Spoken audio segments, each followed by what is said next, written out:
Donc le paragraphe de 3, c'était la suppression de la composante contenue U0. Nous avons utilisé un filtre passe O pour éliminer U0 que nous l'avons considéré comme une tension qui est de basse fréquence. Rappelez-vous, nous avons écrit le signal modulant S de T est égal à SM cosinus de pi Fp fois T. Et nous avons écrit au-dessous que U0 est égal à U0 cosinus de 2pi fois 0, le tout fois T. Ça veut dire que la fréquence, elle est 0. 0 devant quelques kilohertz, ça veut dire qu'il est de basse fréquence. Ou il a une période qui est infinie. Par la suite, ce filtre-là, il va passer l'information qui est, dans ce cas-là, à haute fréquence, et la composante U0, elle sera une onde ou un signal de basse fréquence. Donc, dans ce cas-là, nous avons utilisé un filtre, ce filtre avec un C2 et un R2, qui est en série. Là, nous avons déjà parlé sur la tension d'entrée, et là, c'est la tension de sortie. Ça n'a rien à voir avec S, le signal. Uniquement dans un filtre, toujours on parlera d'une tension d'entrée et d'une tension de sortie, et ce qu'on appelle le gain, H, qui est US max, c'est la valeur, la tension maximale de la tension de sortie, sur la tension maximale de l'entrée. C'est à partir de cette valeur-là qu'on peut estimer est-ce que ces signaux sont bloqués ou elles passent à travers ce filtre à partir d'une valeur donnée, à partir de H sur la racine carrée de 2. Là, il nous donne la valeur de fréquence de coupure. C'est à partir de là qu'on peut éliminer certaines fréquences et laisser passer les autres fréquences. Donc, là aussi, il y a une condition parce qu'on utilise un dipôle RC. Et ce dipôle RC, il est caractérisé par une constante de temps qui est tau. Dans ce cas-là, c'est tau 2. Et pour que ce travail soit acceptable ou, si vous voulez, faire cette sélection, il faut que ce tau 2 doit être très supérieur à TS afin que cette élaboration de l'élimination du U0 soit acceptable. D'accord? Donc, si nous n'avons pas, nous avons fait ce schéma-là. Donc, on écrira une phrase dans un astérisque. Vous notez ou vous écrivez. La tension modulante. La tension modulante. On est toujours dans le paragraphe de 3. La tension modulante.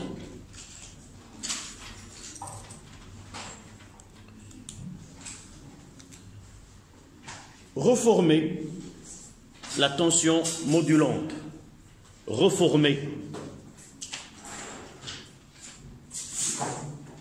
est une tension variable. Est une tension variable. La tension modulante reformée est une tension variable. Point. Pour que le filtre passe haut, pour que le filtre passe haut, c'est celui-ci que nous avons schématisé là. Pour que le filtre passe haut, n'altère pas, c'est-à-dire n'affecte pas, ne modifie pas, n'altère pas ce signal, n'altère pas ce signal, virgule, la constante de taux la constante de temps, taux 2, la constante de temps, taux 2, de ce filtre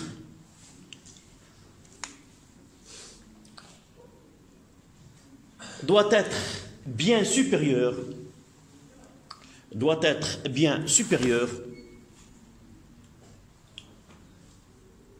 à la période du signal modulant,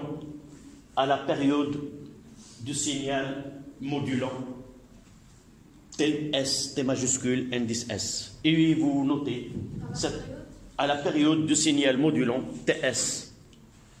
Et vous notez cette condition-là.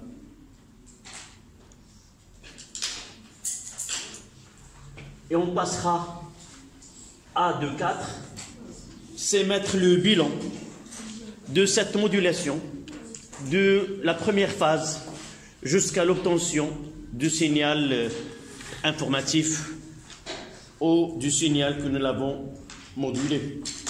Donc, 2,4, bilan de la démodulation.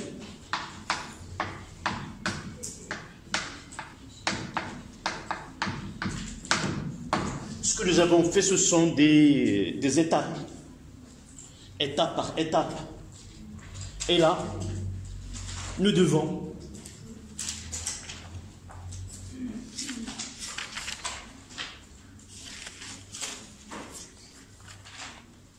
faire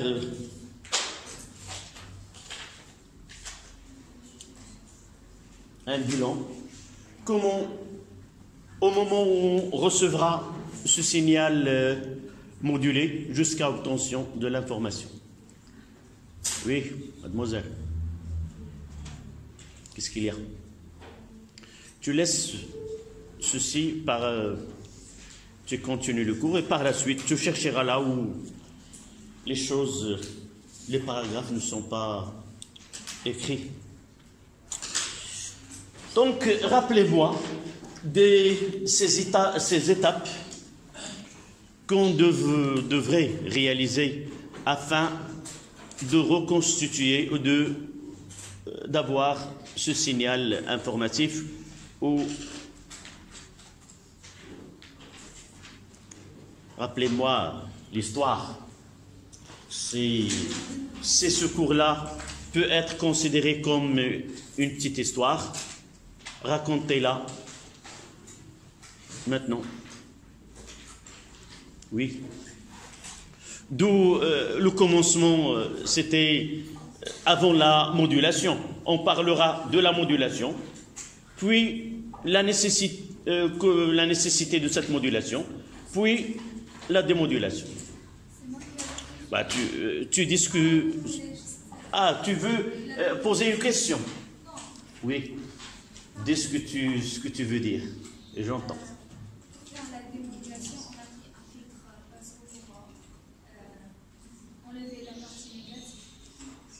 Oui. Un filtre. Comment il s'appelle ce filtre?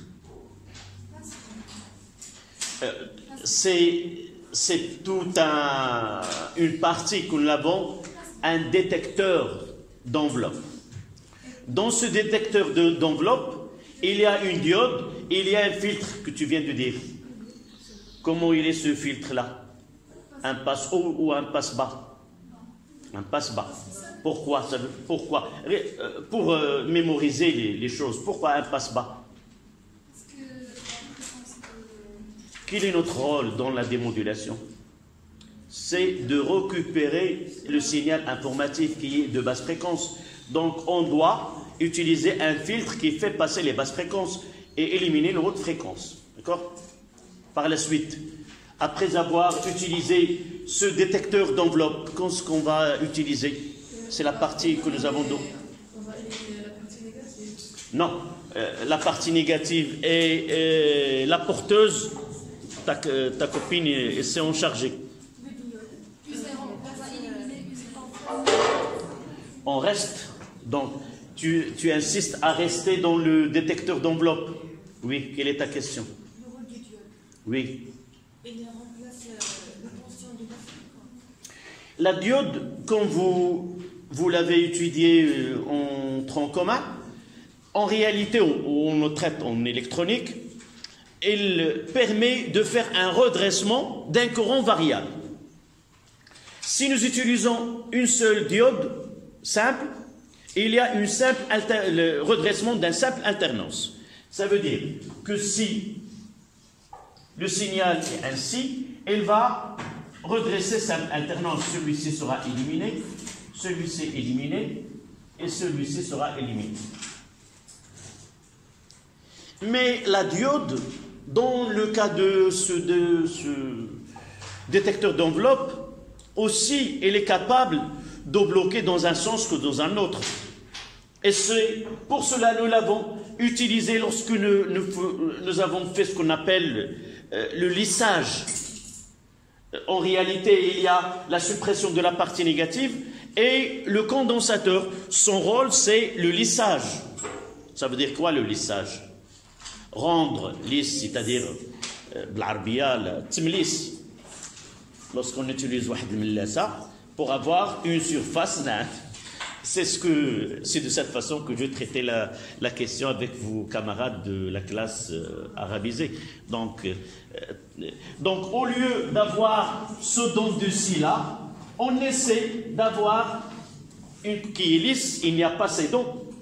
Donc, ce lissage-là, c'est le condensateur qui va s'en charger à condition de lui donner une condition. C'est-à-dire que ce taux-là, il est compris entre TP et TS dans des conditions où ce lissage doit être presque parfait, de telle façon à avoir le signal modulé doit être parfaitement qui ressemble parfaitement au signal que nous avons utilisé informatif. D'accord? Là, je parle après le détecteur de... C'est la partie de 3. On ajoute un filtre pour supprimer la composante continue ou la tension U0. D'accord? Même dans ce cas-là, c'est rare qu'on trouve cette condition. Si vous travaillez des exercices, généralement, vous trouvez une seule condition qu'on utilise, que ce taux de filtre de détecteur de la 7PP et la 7TS. Généralement, c'est la seule condition qu'on traite dans les exercices, mais pour ce filtre passe haut aussi, il doit obéir à une condition que T2 doit être très supérieur à TS. Non, là on va, pour la démodulation, on doit d'abord recevoir. La première des choses, c'est que après la modulation, on utilise une antenne qui est émettrice, et cette antenne, elle va essayer de générer une onde électromagnétique qui va se propager dans le milieu qui est l'air, et cette onde, elle est partout, dans toutes les directions. Et elle va être reçue par toutes les antennes réceptrices. Et pour la démoduler, cette antenne réceptrice, elle est liée à un circuit qu'on appelle un circuit de sélection, d'accord. Elle doit accorder une onde émettrice avec une onde qui va se produire dans le circuit. Ce circuit-là, c'est le circuit LC, un circuit qui est résonant. Nous n'avons pas étudié cette partie en électricité. Vos camarades de deuxième sciences maths l'ont étudié. Qu'est-ce que ça veut dire un circuit résonant? Le phénomène de résonance, on va l'étudier en mécanique. Ça veut dire que, on l'a parlé, ou vous avez déjà vu une chanteuse d'opéra en train de crier devant une glace, elle arrive à briser avec le phénomène de résonance. Si on revoit en ralenti ce qui se produit pour ce verre, on voit qu'il fait un mouvement de va-et-vient, et à partir, lorsque la fréquence de la voix correspond à la fréquence propre de ce verre-là, il y a une réponse maximale et dans ce qu'on appelle une résonance. on parlera en mécanique, il y a une question d'un pont qui a été édifié aux États-Unis. C'est un pont qui est suspendu. Après quelques mois, vous pouvez me dire la prochaine fois combien de temps entre où il a été mis en service, où il s'est détérioré. Le vent, dans cette partie, il a fait entrer ce pont en mouvement, en vibration, et à partir d'une fréquence donnée, ce mouvement de va-et-vient, ce vent-là, il a donné une amplitude qui est maximale, qui finira par détruire ce pont.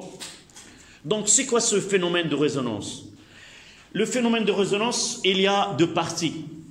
Il y a le résonant et il y a celui qui va recevoir. Généralement, même, on peut le comprendre dans un cours. Généralement, lorsqu'un cours qui touche les élèves, ou les questions qui sont posées par les élèves, on voit que tout le monde suit et participe par des questions. Mais lorsqu'on parle de choses qui n'intéressent personne, on entend du bruit dans la classe ou quelque chose comme ça. Tant qu'il y a une chose qui me tire vers cette conversation, je participe et je participe avec enthousiasme. Même parfois, on peut arriver à des accrochages entre les deux camps. D'accord? Ça veut dire quoi? Tout simplement, cette antenne réceptrice qui est liée à un circuit LC constitué par un condensateur et une bobine de résistance faible.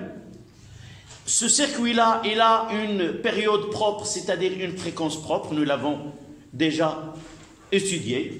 Et cette période, c'est depuis la racine carrée de LC. Et généralement, ce circuit-là, on fait soit varier C, soit varier L. Et là, on doit avoir une antenne. Tous les ondes arrivent à cette antenne réceptrice et provoquent par résonance un courant électrique dans ce circuit. Et ce courant électrique, il a une intensité qui varie selon la fréquence de cette onde. Et lorsque la fréquence de l'onde électromagnétique reçue par l'antenne réceptrice est égale à la fréquence propre de ce circuit, on dit qu'il y a une réponse maximale. Cette réponse maximale, ça veut dire qu'il y a une résonance. Cette résonance-là, elle est capable de reproduire cette onde électromagnétique et devenir quoi? Une onde et un signal qui est électrique. Et ce signal électrique, là, il a la fréquence F0, c'est quoi? En réalité, c'est quoi? C'est la fréquence de la porteuse. Entre l'antenne émetteur ou émettrice et l'antenne réceptrice, toujours il y a la porteuse. Et c'est après la démodulation qu'on aura ce signal qui est informatif. On passera de FP à FS. Donc, une fois qu'on reçoit cette tension-là, en réalité, c'est UP de T qui est UM de T cosinus de 2pi FP fois T. Là, c'est de là. E1, E2. Là, c'est la porteuse, P de T. Là, c'est S de T plus U0. Multiplicateur, une onde, un signal électrique. Cette antenne, elle va le convertir d'un signal électrique à une onde électromagnétique. Le signal, l'antenne réceptrice, elle va convertir l'onde électromagnétique en signal électrique. Et là, en réalité, ce qui se produit là, en S, ce qui se produit là, UM de T, en réalité, dans notre cours, c'est ce que nous aurons ici. Là, c'est un intermédiaire. On a fait une conversion d'un signal électrique à une onde électromagnétique, de onde électromagnétique à un signal électrique. De toute façon, nous avons, si vous voulez, qu'est-ce que nous avons gagné de ce travail-là? Pourquoi? Qu'est-ce que nous avons le plus important de ce travail-là? Là, c'est quoi? C'est une distance. C'est là la question qui était posée. Pourquoi la modulation? Sans ce procédé-là, sans la modulation et la démodulation, si nous essayons d'émettre sans qu'il y ait une porteuse, on n'aura pas cette grande distance à parcourir. C'est le gain de là. Et il y en a ceux qui disent, nous avons ici UM de T et nous l'avons ici, on n'a rien fait. Si on a fait grand chose, c'est avoir envoyé de l'Europe, par exemple, jusqu'à l'Amérique, qu'on n'aura pas fait si ce procédé de modulation n'est pas fait. D'accord? C'est le plus important. Donc, de là, elle va commencer ce que nous avons fait dans le cours. La première des choses, et ça c'est parmi l'avantage, on parlera par la suite, comparer deux modes de modulation. Modulation AM et la modulation FM et la modulation PM, c'est-à-dire modulation de phase. Ça, elle est très simple. Elle ne nécessite pas une grande énergie. Les signaux qu'on traite là, ils ont une tension maximale de 1 volt. Et par la suite, ils ne nécessitent pas grande énergie à utiliser dans ce procédé. Mais l'inconvénient, c'est que la qualité de ce son n'est pas très... Je ne sais pas si vous avez entendu à la radio en voiture, vous changez, au lieu d'utiliser le FM, soit vous utilisez le LW, c'est long wave, ou vous utilisez le AM. Donc le AM, la qualité de son n'est pas la même. Même parfois, si nous utilisons le AM et une voiture ou une moto qui passe près, on entend le mouvement, on entend ce mouvement de rotation d'un champ qui est reçu par ce générateur. Donc, elle est simple, n'est pas de bonne qualité, mais quand même, n'oubliez pas que la première des choses a été utilisée pour des navires.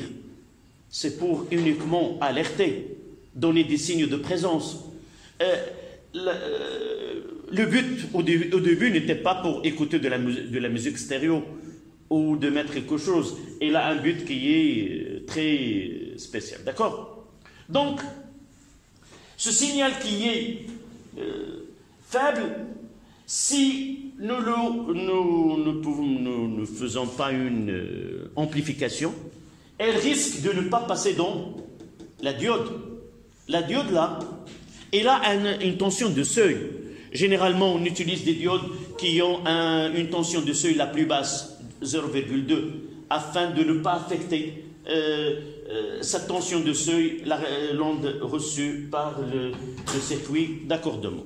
Donc, amplifier, puis on va le faire passer dans le détecteur d'enveloppe, puis de l'autre côté, on va utiliser la suppression de E0. Et pour l'écouter, on doit amplifier de nouveau ce signal parce que avec cette tension à la sortie de filtre passe haut, et là une intensité qui est très basse, c'est difficile d'écouter ce signal s'il s'agit d'une musique. Et par la suite, on doit l'amplifier et l'accorder à un haut-parleur et écouter ce son. Voilà les étapes qu'on devrait réaliser afin de recevoir à la fin ce signal informatif. S'il s'agit de... On va le voir, nous avons parlé de portable et vous avez devant vous un exercice qui traite, malgré que le procédé de portable n'est pas aussi simple que celui que nous traitons là, mais on va le modéliser, donner un procédé qui est modèle. Ce n'est pas la réalité, mais le même principe. Il fonctionnera sous le même principe. Donc, on va faire un schéma dans ce bilan-là. Ce schéma, généralement, il peut être donné dans un exercice, comme vous allez le constater dans la feuille que vous avez. Il nous demande de faire ce bilan-là. C'était la question 3. D'accord? Donc, on fera ce schéma ensemble.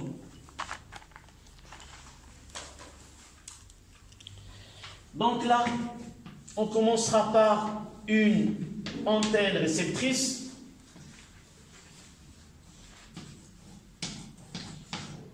Vos camarades un de vos camarades, entre les 2 heures, je vais vous apporter un poste radio. Et là, poste radio, on ne va pas voir ces étapes-là. On verra par la suite. On entend de la musique, l'essentiel, avec tas d'épaules montées sur une plaque. L'essentiel, c'est qu'on peut entendre une station radio. Donc là, c'est L, et là, c'est C. Généralement, dans cette radio qu'on va voir, c'est C qui est variable. Là, un système, un amplificateur là. Vous faites le schéma en même temps que moi.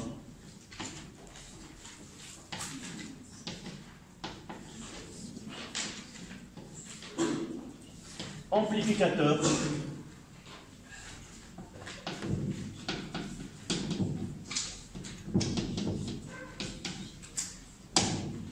Là, c'est un circuit d'accord.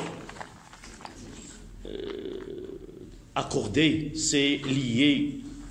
Soit on l'appelle un circuit d'accord, un circuit de sélection ou un circuit bouchon. Tous ces termes disent donc circuit. Vous faites le schéma en même temps que moi pour gagner du temps. Circuit d'accord.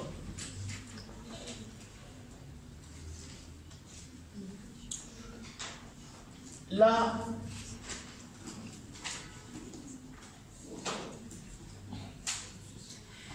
on aura une diode.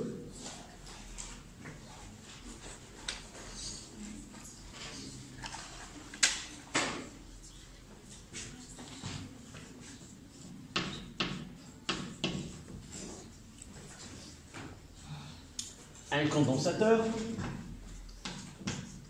CA.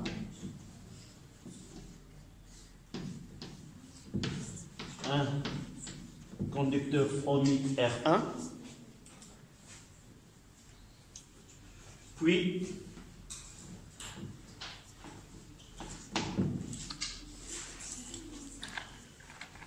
qu'est-ce qu'on aura par la suite?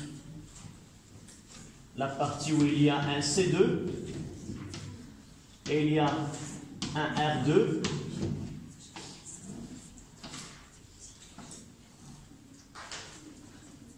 Mademoiselle.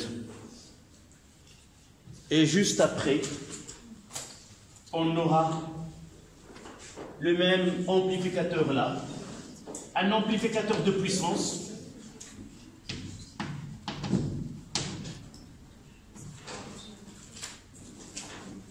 Et par la suite, un haut-parleur.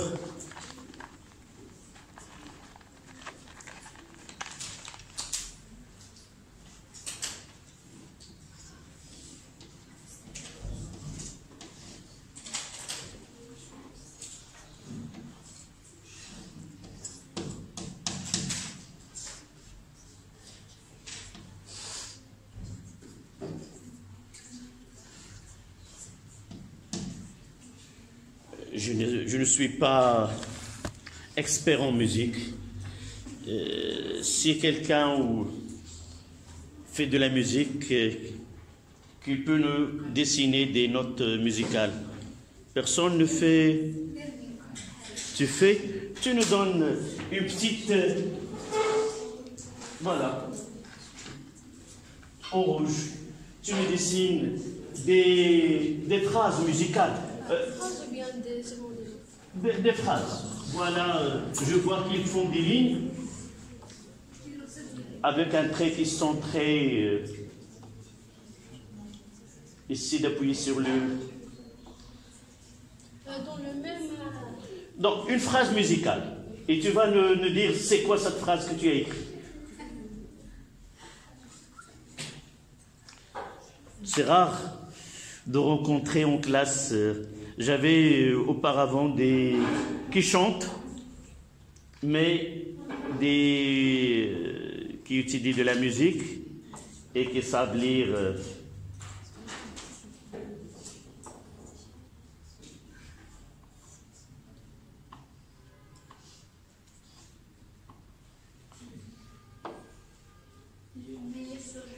Dis-moi, quelle est cette... tu peux la lire? Je ne sais pas comment... Tu sais la lire? Allez, essaie de la lire. J'ai oublié ça comment... Mais donner uniquement ce que tu vas écrire. Sol, sol, la, sol, do, si. Sol. Sol, sol, la, sol, do, si. Happy birthday. Donc, ça sera ces signes-là. Merci.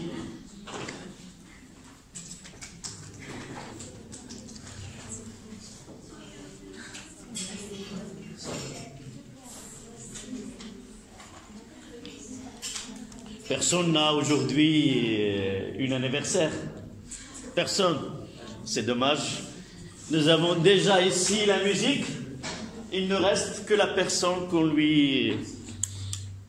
leur dise bon anniversaire. À la prochaine fois, Inch'Allah.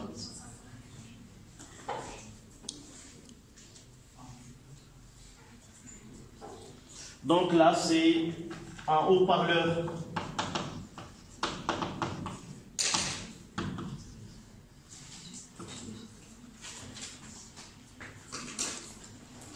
Haut-parleur. Voilà.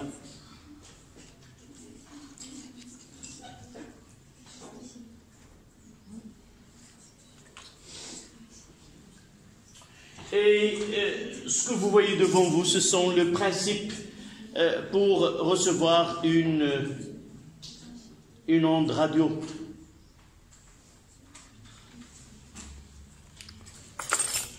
On va essayer de le faire fonctionner.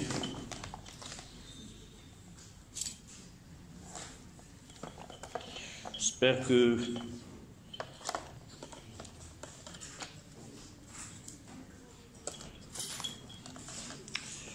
je dois accorder les piles.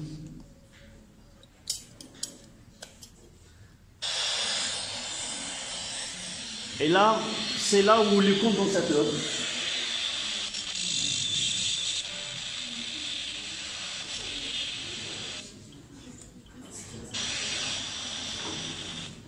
là, c'est qu'il monte l'antenne.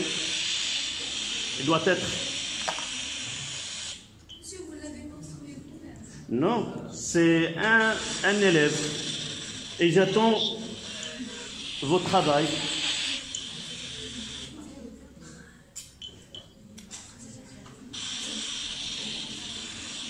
Là, c'est le condensateur qu'on fait varier ici.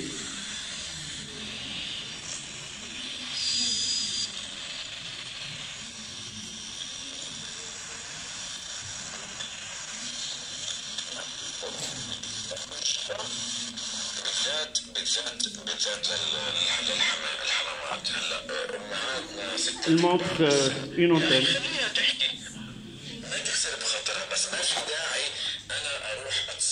هذه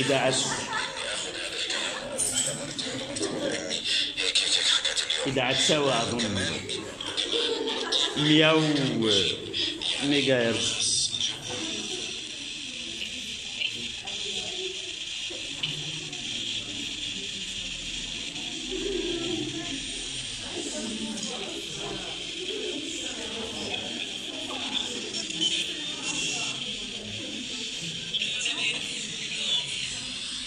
Donc l'antenne...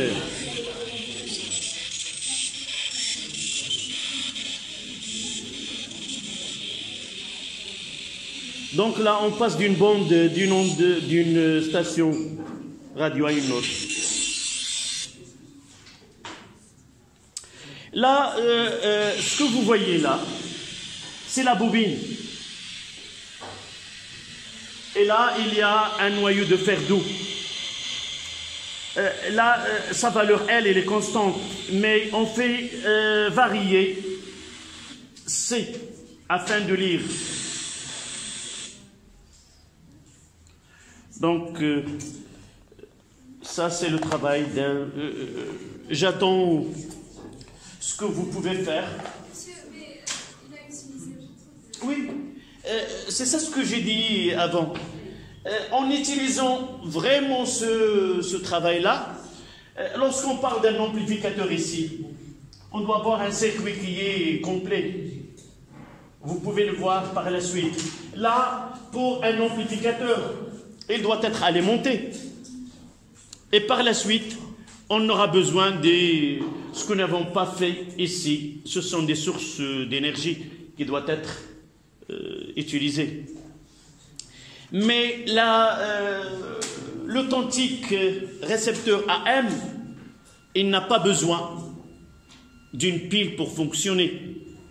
L'énergie de cette onde émettrice, c'est elle qui fait ce travail-là.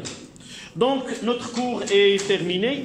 On passera après la récréation à cette série qui traitera la modulation et la démodulation. Et comme objet de cette étude, c'est le téléphone portable. D'accord? Donc, exercice. Téléphone, portable et ondes radio.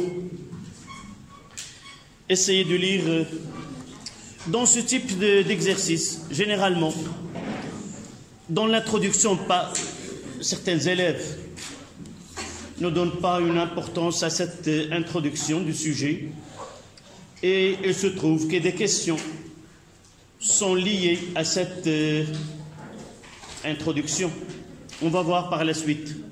Ce sont des informations reliées au mode de fonctionnement de ce portable, mais il y aurait inclus des informations qui vont nous aider à répondre à certaines questions traitées dans le sujet.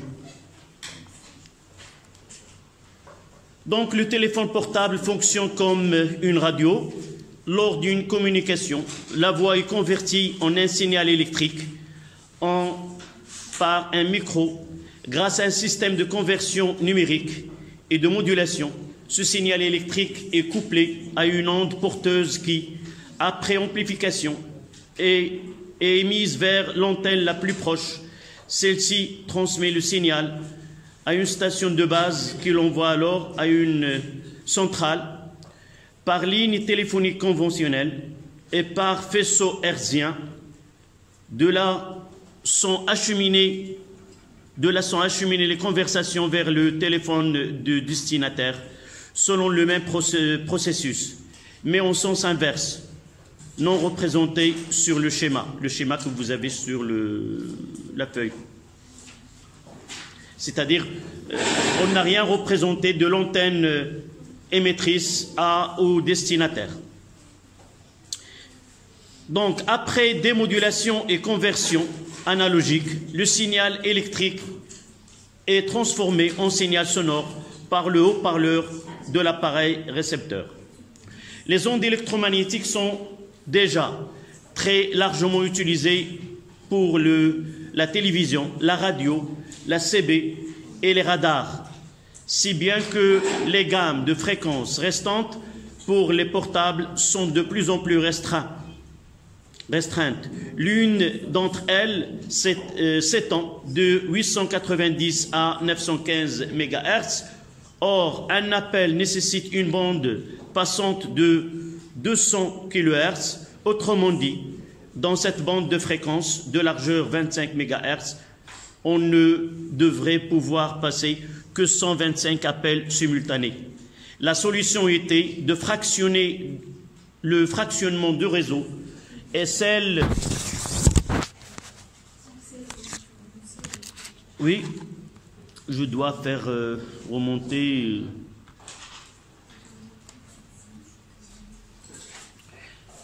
Donc, on devrait pouvoir passer que 125 appels simultanés. La solution a été de fractionnement de réseau en cellules, d'où le terme parfois utilisé le téléphone cellulaire. Le territoire, là, c'est un exercice français, et par la suite, ils parlent de leur territoire. Le territoire français a donc été divisé en 40 000 parcelles, chacune comportant des antennes assurant la liaison avec les téléphones mobiles situés dans leur zone d'influence. Chaque parcelle possède ses propres fréquences, différentes de celles des parcelles voisines, pas de risque d'interférence. D'accord? Je ne sais pas si vous voyez dans un pays le nombre d'abonnés qui dépasse le 15 millions au Maroc, 15 millions ou presque 20 millions de portables au plus. Donc, pour donner à chaque portable un canal, c'est vraiment difficile. Mais ce n'est pas difficile, mais irréalisable. Irréalisable. Et c'est par la solution a été de procéder par des parcelles ou des cellules. Donc, comme j'ai dit, lorsque votre camarade a présenté le téléphone, c'est qu'en même temps, si je prends le téléphone et je parle, en même temps, en communiquant avec un destinataire, dans ce moment-là, il y a 8 personnes en train de parler en même temps, sans qu'il y ait une interférence entre les deux. Chaque communication est codée avec un code qu'on ne peut pas le franchir par un autre. D'accord? Donc la première question, quel est l'ordre de grandeur de la fréquence des ondes porteuses utilisées par un téléphone portable? Le terme d'ordre de grandeur, vous l'avez étudié en tronc commun. C'était le premier cours en physique. C'est comment écrire une valeur, une écriture scientifique. Au lieu de mettre par exemple 0,001, on mettra 10-3 ou 2, ainsi de suite. L'ordre de grandeur. D'abord, donnez-moi cette fréquence qui est, d'où on peut arriver à cette fréquence. Je viens de dire tout à l'heure que cette information, il est donnée dans l'introduction. Elle s'étend entre 890 et 915. Donc, une valeur moyenne, c'est combien? Mégahertz. Mégahertz, c'est 10 à la puissance 6 Hertz. 910 mégahertz. On va écrire une écriture qui est scientifique. Là, c'est la question 1. Combien? 9,1. Donc, 910 mégahertz, ça correspond à 910 d'abord, 10 à la puissance 6 Hertz, et par la suite, cette fréquence-là est égale à 9,1 fois 10 à la puissance 8 Hertz. L'ordre de grandeur, c'est pas donner la valeur exacte. Si j'ai 10 à la puissance 8, je ne mettrai que 10 à la puissance 8. Si j'ai plus de 5, je mettrai un 10 là, c'est à peu près. Donc l'ordre de grandeur, ça sera 10 fois 10 à la puissance 8 Hertz. Donc l'ordre de grandeur de FP, c'est de l'ordre de 10 à la puissance 9 Hertz. Voilà l'ordre de grandeur de cette fréquence utilisée en portable. D'accord? Oui? Je n'ai pas compris pourquoi on a fait 10 au lieu de... C'est ordre de grandeur. Ça veut dire, lorsque je veux, en réalité, si quelqu'un il va essayer d'importer des céréales, il dira 110 tonnes, plus ou moins. En réalité, il peut avoir plus que 110, il peut avoir moins que 110. C'est voisinant. C'est-à-dire, on détermine l'ordre de grandeur. C'est voisinage de 10 à la puissance 9, plus ou moins. D'accord? Ça, nous l'avons déjà étudié en commun.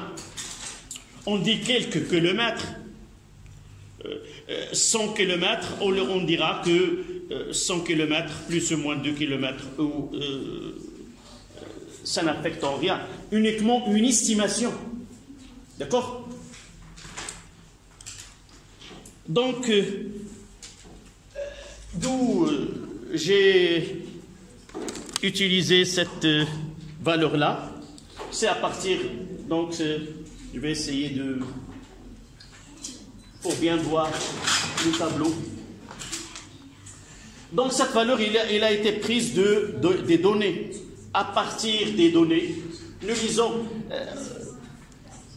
en réalité, les deux valeurs, ce FP,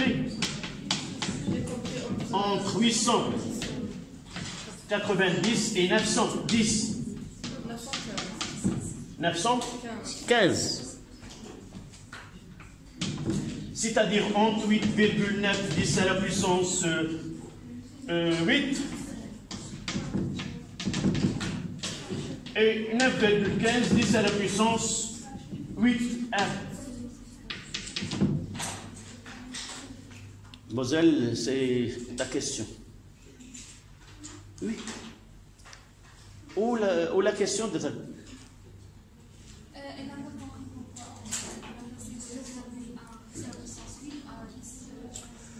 Donc, là, les questions physiques, parfois, on peut demander, calculer la fréquence de telle onde ou de tel signal. On doit la déterminer, on verra par la suite les questions. Déterminer, par exemple, la période de la porteuse ou la période de signal utilisé. Là, on doit le calculer avec exactitude, entre guillemets, chercher le plus. Mais lorsqu'on demande l'ordre de grandeur, c'est estimer une valeur, c'est pas, on n'aura pas ni 900 ni 910 de l'ordre, ça tourne autour de 10 à la puissance là. Ce terme-là utilisé en tronc commun, nous avons déjà utilisé l'ordre de grandeur. Ça veut dire quoi? Ça veut dire une valeur donnée, on l'écrira avec une valeur, avec une écriture qui est scientifique, avec un chiffre qui est inférieur à 10, quelque chose, soit 10 à la puissance, un nombre donné. Mais l'ordre de grandeur, c'est une écriture simplifiée de ce que nous avons. Au lieu de mettre 9,15, nous dirons c'est à peu près 9, 10 à la puissance 8. Et ce chiffre-là, lorsque ce chiffre-là, à partir de 5, supérieur à 5, on l'augmentera, on le donnera comme 10. S'il est inférieur à 5, on aura 1. Par exemple, si j'ai 2, 10 à la puissance 8, là, l'ordre de grandeur de cette valeur-là, c'est 10 à la puissance 8. Mais 6, 10 à la puissance 8, ça sera 6, on l'écrit comme 10. 10 fois 10 à la puissance 8, on dira que l'ordre de grandeur de cette écriture, c'est 10 à la puissance 9. D'accord? C'est une écriture simplifiée. La valeur qui est devant 10 à la puissance, soit qu'on le rend à 1, soit qu'on le rend à 10, selon sa valeur, à partir de 5 jusqu'à 9 et quelques, et au-dessous de cette valeur, on mettra à sa place 1. D'accord? Ça y est? Voilà. Ça date de 2 ans que vous avez étudié cette notion. Donc, FP est de l'ordre de 10 à la puissance 9 Hertz.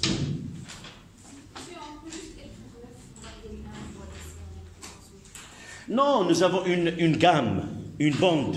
Donc, en réalité, entre ces deux valeurs, soit que nous utilisons 890 ou 915, c'est toujours, c'est 8, c'est une valeur supérieure à 5. Donc, dans les deux cas, cette gamme ou cette bande-là, c'est l'ordre de grandeur, c'est 10 à la puissance 9. Voilà.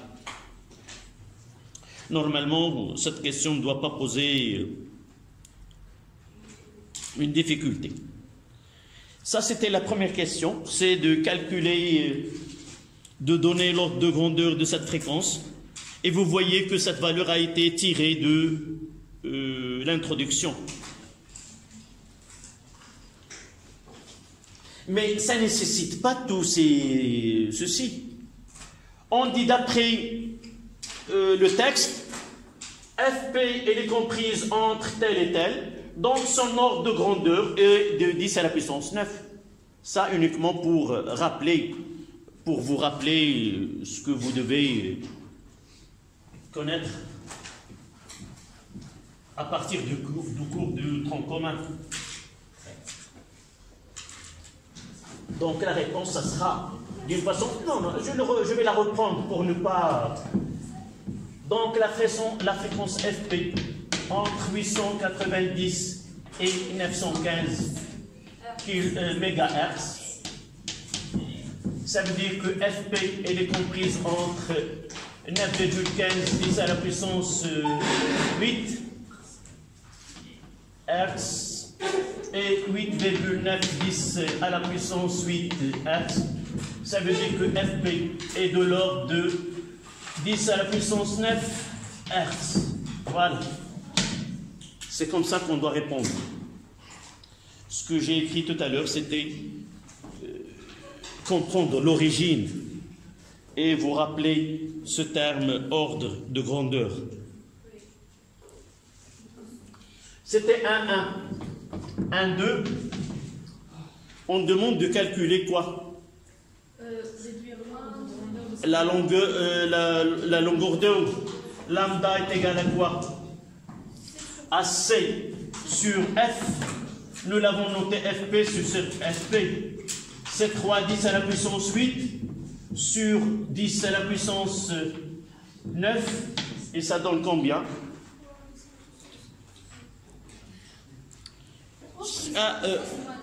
Pardon, qu'est-ce que j'ai utilisé là?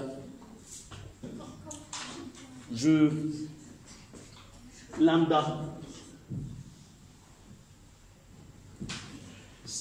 Là, c'est la vitesse C3, 10 à la puissance 8. Et nous utilisons l'ordre de grandeur. Nous n'avons pas une valeur donnée.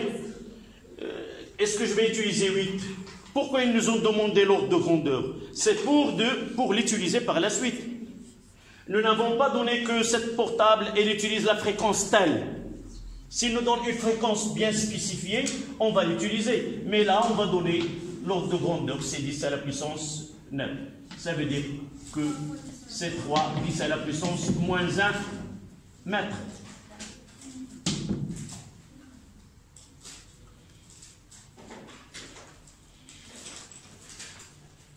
Si nous voulons l'ordre de grandeur de lambda,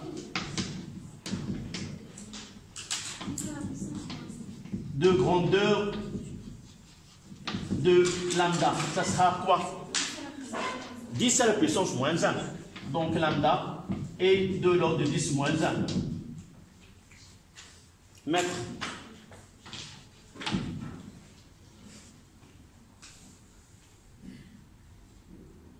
Ok, décimètre. C'est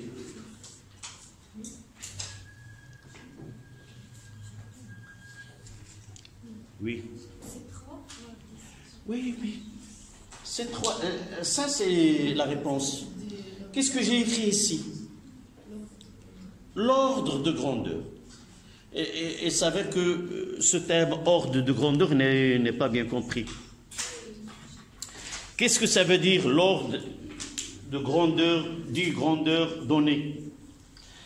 Après avoir connu son expression qui est là, on va l'écrire d'une façon simple et réduire la valeur qui est là. Si elle est inférieure à 5, qu'est-ce que j'ai dit tout à l'heure? On va le remplacer par quoi? Par 1. Si elle est supérieure à 5, par 10. D'accord? Voilà. Comment? De 5 plus Par 10. Par 10.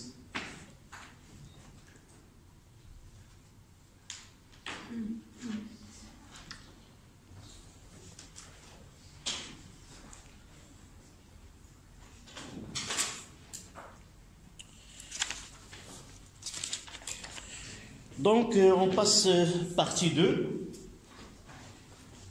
Parce que je n'ai pas utilisé le...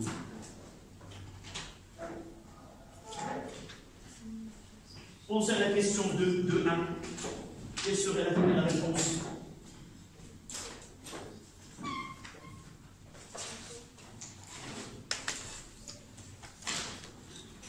L'émission d'une onde électromagnétique par un portable.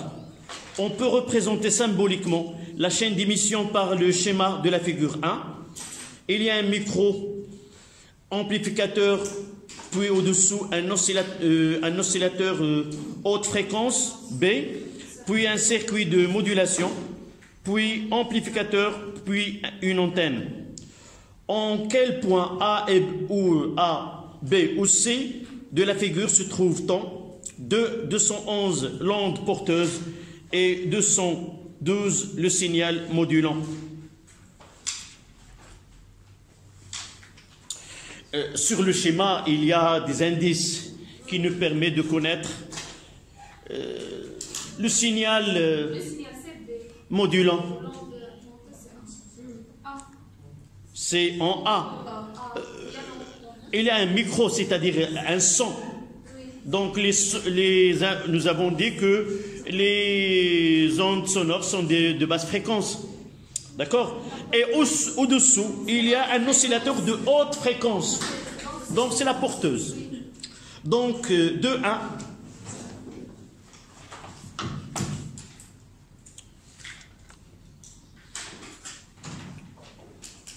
Et on commence par 2, 1, 1. On dira que l'onde porteuse, c'est en B. L'onde porteuse en B, c'est la porteuse, c'est de haute fréquence. L'onde porteuse, on écrira entre parenthèses onde de haute fréquence, est placée et connectée en B.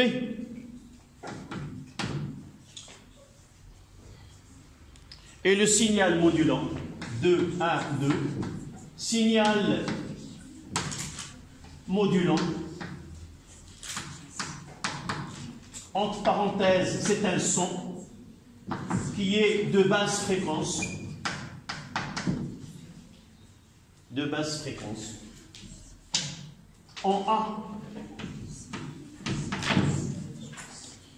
Voilà. C'est ça ce que nous avons dit dans le cours, qu'on peut différencier le modulant du modulé à partir de la fréquence. Soit qu'on donne des valeurs numériques de ces fréquences, soit qu'on le dit ouvertement. Haute fréquence. Parfois, il suffit de connaître qu'il s'agit d'un son, sans qu'on lui donne sa nature, basse fréquence ou autre. Le son, il est connu, nous l'avons déjà dit dans le cours, que les fréquences sont comprises entre 20 Hz et 20 kHz. Ce sont de basse fréquence. Donc, 2. L'onde porteuse est sinusoïdale et a pour expression V de T. Regardez là, on n'utilise plus les notations du cours.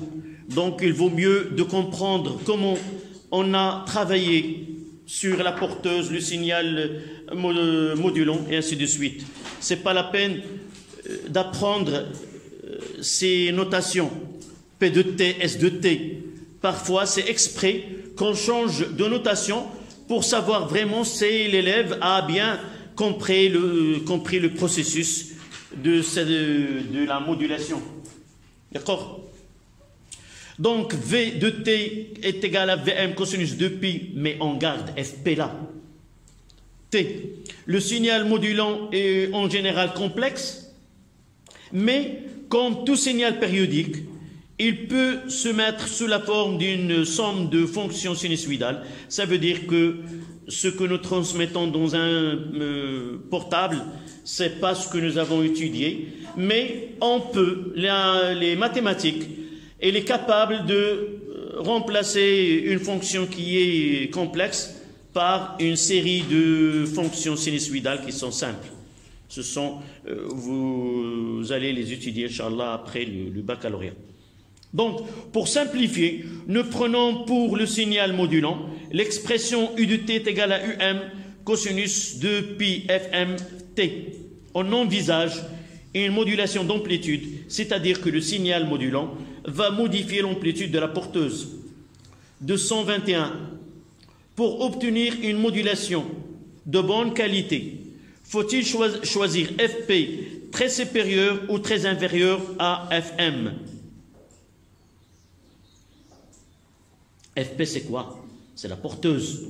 FM, la première des choses, lorsque je traite un exercice où les termes utilisés ou les symboles utilisés ne sont pas celles que j'ai dans mon cours, la première des choses, c'est de prendre un moment et dire à soi-même, dans cet exercice, la porteuse, elle a une fréquence FP et le signal modulant ou l'information est la FM, pour donner nouveau décodage au cerveau afin de réaliser ces opérations. D'accord?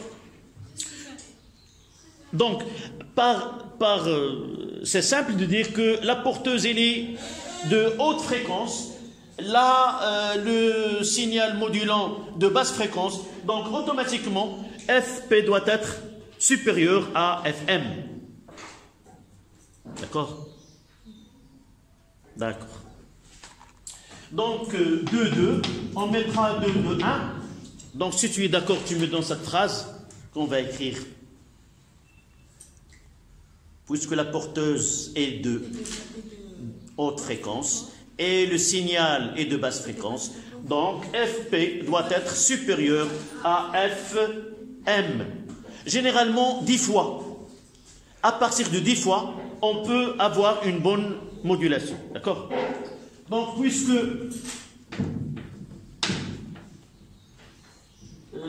la porteuse est de haute fréquence et le signal, essayez de justifier en physique toutes les réponses, soit par écrit, soit par un procédé mathématique. Généralement, un physicien n'accepte pas qu'on dit FP est supérieur à FM sans qu'il y ait une justification. D'accord? Donc, puisque la porteuse est de haute fréquence et le signal est de basse fréquence, donc FP doit être supérieur à FM dans ce cas-là. Dans certains cas, comme je viens de dire, il suffit d'être 10 fois plus grande, il satisfera, il donnera une satisfaction à cette modulation. La question 222. Le circuit de modulation est constitué d'un composante. Oui. Attends.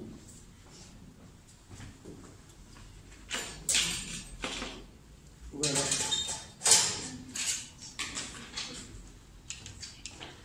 Mais tu as fait une frappe. Comme si on avait fait quelque chose. D'accord. Donc, on passe à la question 222. Donc, le circuit de modulation est constitué d'un composant nommé multiplicateur. On branche respectivement sur l'entrée E1 de ce circuit le signal modulant U de T, additionné d'une tension de décalage U0 sur l'entrée U2 le signal de la porteuse V de T, et ont recueilli en sortie le signal modulé nommé S de T. Avec U1 utilisé en entrée E1, c'est U1 U plus U0, et U2, le signal d'entrée en E2, c'est V de T. Sachant que S de T a pour expression générale S de T est égal K U1 fois U2, où K est une constante dépendant uniquement du circuit électronique utilisé, c'est-à-dire du multiplicateur, nous l'avons traité en cours, écrit S de T sous la forme S est égal SM cosinus de 2pi Fp de T et identifié SM, l'amplitude du signal modulé. Ça, nous l'avons fait dans le cours.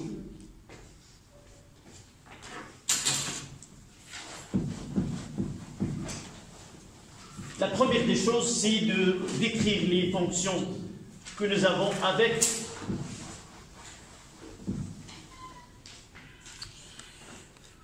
donc, on commencera par U1. U1 de T est égal à quoi? Est égal à U de T. Et U de T, ça, c'est UM cosinus de 2pi Fm fois T plus U0.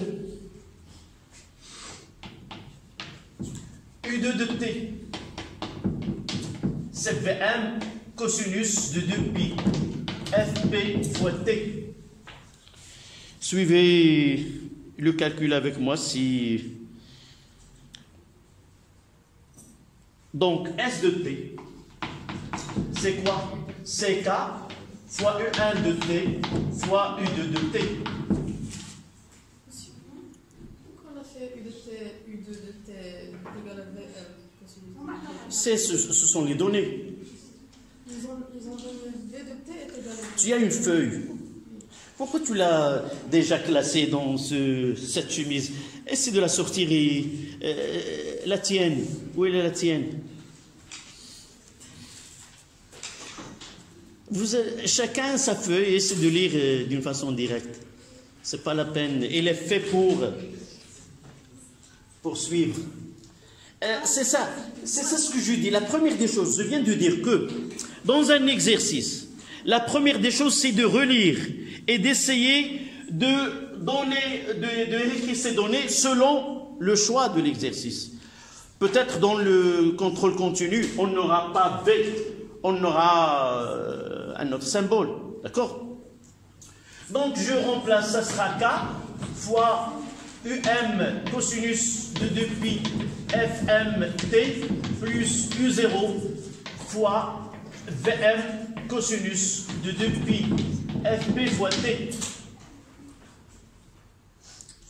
Ils m'ont demandé de l'écrire sous une forme S de T. Je vais l'écrire au-dessous.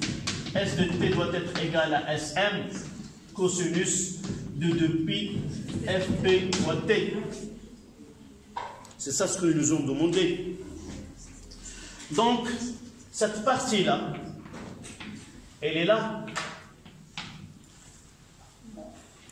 Donc, il suffit d'écrire que S de T là est égal à K fois Vm fois UM cosinus de 2pi Fm T plus U0 fois quoi? Fois cosinus de 2pi Fp fois T. Je vais essayer de changer de couleur là. Et là, je mettrai Sm, c'est l'amplitude de la fonction modulée. Et qu'est-ce que l'on tire? Ça, c'est Sm. Ah, tout, de là jusque là. Voilà. Avec K. Donc, on écrira Sm, qui est évidemment de T, c'est une modulation d'amplitude, est égal à K fois Vm fois UM cosinus de 2pi Fm fois T plus U0.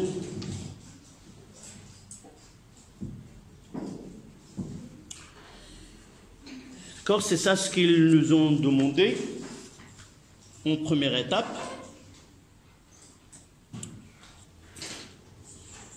Voilà. Identifier S de T, ça sera S de T, Sm de T, de cette façon-là.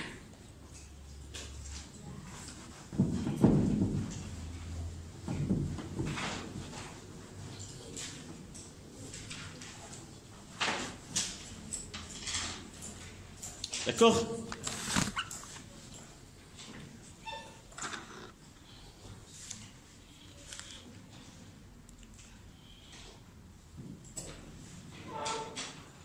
Ça, c'était 222.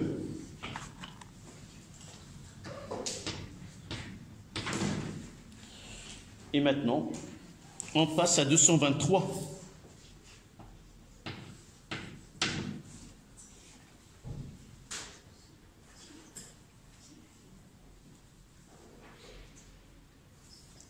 Là, on écrira, donc, c'est l'amplitude de la fonction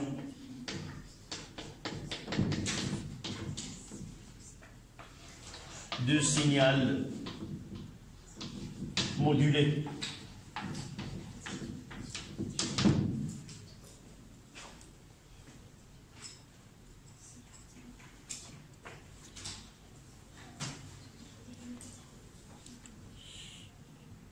En posant, là on nous donne que A est égal, et là aussi si ce sont des données, A est égal à K fois Bm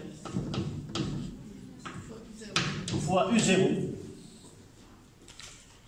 et de l'autre c'est que M est égal UM sur U0.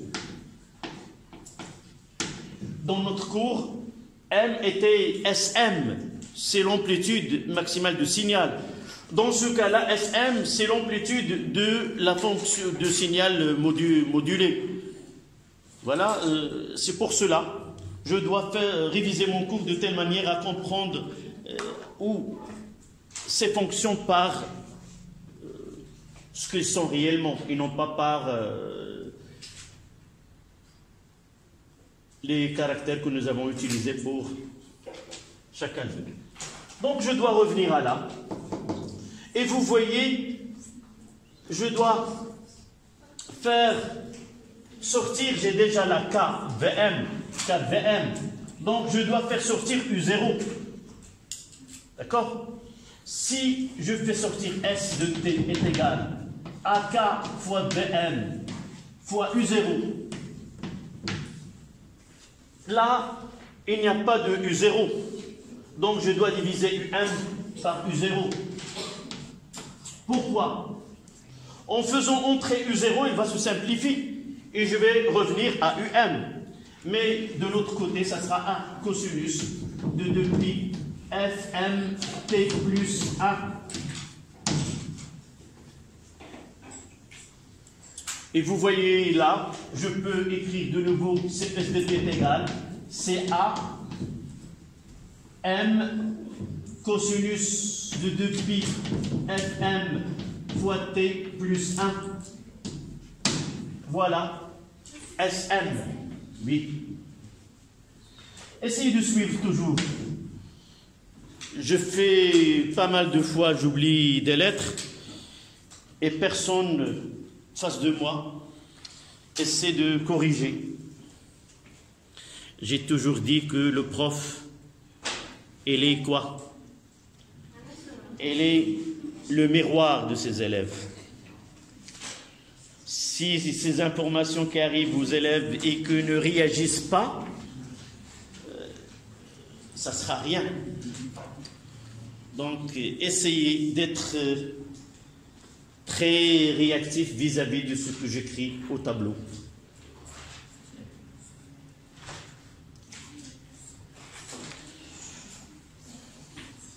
Donc, on peut mettre...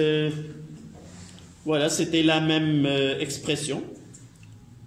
Sauf dans la feuille de l'exercice, ils ont mis SM sans mentionner qu'il s'agit de temps. En réalité, c'est une fonction de temps. Elle est là. C'est SM de T. C'est l'amplitude. D'ailleurs, c'est le but de la modulation d'amplitude. C'est faire varier l'amplitude de fonctions modulées au cours de temps.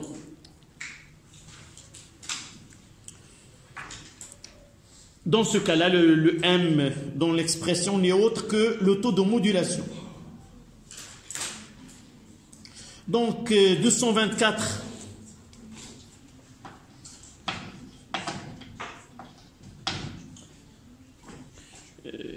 Les choses qui passent là elles passent d'une façon fluide, compris ce que nous faisons là.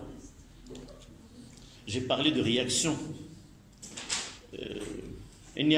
En réalité, si vous avez révisé le cours, on ne trouvera pas de difficulté dans ces questions. On reproduit certains passages du cours. Sauf la question qui viendra par la suite, nous ne l'avons pas traitée.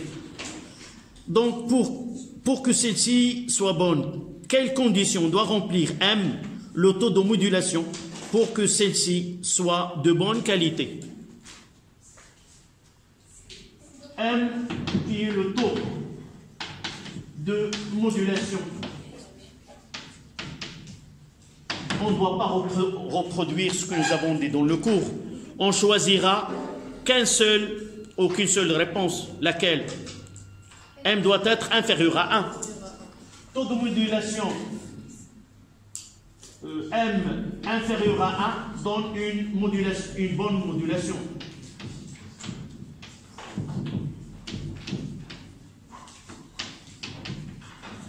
Et pour finir, si on nous donne comment vérifier expérimentalement qu'il s'agit d'une bonne modulation, si cette question est comment vérifier qu'il s'agit... Oui, j'ai dit dans le cours par la méthode de trapèze, qu'est-ce qu'il est, décris-nous cette méthode. On utilise le bouton XY. En utilisant le bouton XY de l'oscilloscope, on verra sur l'écran une forme de trapèze. D'accord? On continuera. Essayez de travailler l'exercice. On continuera. On est le samedi, le mercredi.